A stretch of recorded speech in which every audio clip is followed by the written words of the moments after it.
Okay, imagine this. You log into your Walmart Seller Center, you're ready to check your sales, and bam, big red banner. Account suspended! Instant panic, right? Welcome to the deep dive. We cut through the noise to get you the essential insights fast. Today, we are tackling that exact nightmare scenario. Walmart seller account suspensions, specifically looking ahead into 2025. This whole deep dive is informed by the Walmart seller account reinstatement guide. And we're going to unpack the why, the pretty devastating impact, and most importantly, how to fix it fast. Look, if you're feeling overwhelmed by all the platform policy stuff, don't worry. We're going to make this really clear for you today. Yeah, it's a really common fear for sellers, and honestly, for good reason. Account suspensions, they're not just, a small bump in the road. They're a direct threat to your business. Hmm. What's really striking here is just how fast things can go south. It really underscores why you need an immediate and, crucially, an informed response to recover. Speed is key. Right. So, okay, let's pull back the curtain then. Why do these suspensions actually happen? What struck me in the guide was how specific the reasons are. It isn't just some vague policy violation, no. We're talking things like product policy issues, maybe IP infringement, safety stuff, or deceptive pricing, even inconsistent shipping. That's a big one. And then, of course, there are the performance metrics, consistently high late shipment rates or poor customer feedback. Huge red flags for Walmart. And here's one maybe people miss: listing prohibited items. Or, and this is interesting, using unauthorized drop shippers. Like your logistics choice could actually suspend you. Exactly. And the second that suspension hits, the guide makes it really clear. The impact is immediate. And it's wide-ranging. It's not just the instant loss of sales, which is bad enough, or, delayed payouts. It's the hidden damage. You could be looking at ranking penalties in the algorithm that take weeks, maybe months, to fix.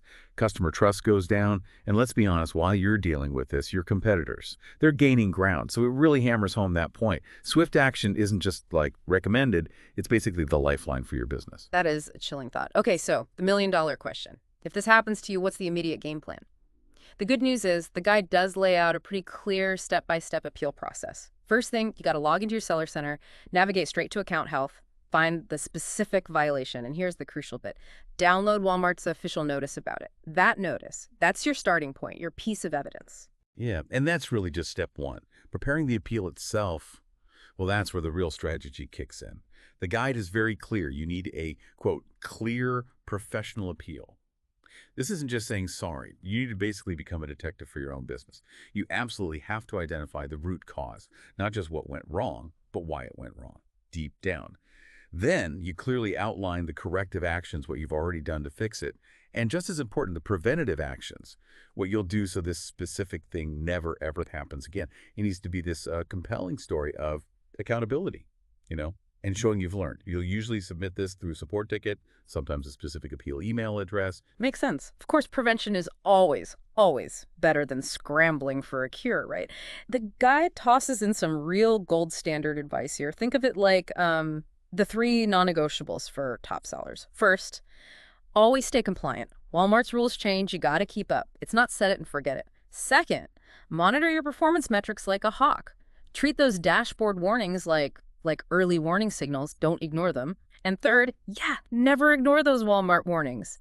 Plus, keep your documents organized. Invoices, supplier info, everything. It's like insurance if you do need to appeal. Absolutely. And if you connect all these dots, what you see is that, well, proactive vigilance and having a structured, informed way to handle appeals, that's just table stakes now for any online seller on any major platform. It's really about building resilience, building foresight right into how your business operates. So what does this all really mean for you listening? Understanding these specific Walmart mechanics, it isn't just about Walmart. It kind of shines a light on how important diligence and foresight are in any online business, any venture really. So how can you take these lessons, this idea of digging for root causes, implementing real fixes, building in prevention, how can you apply that elsewhere in your operations? What systems can you maybe put in place now so you're always prepared, no matter what digital curveball gets thrown your way? Something to think about.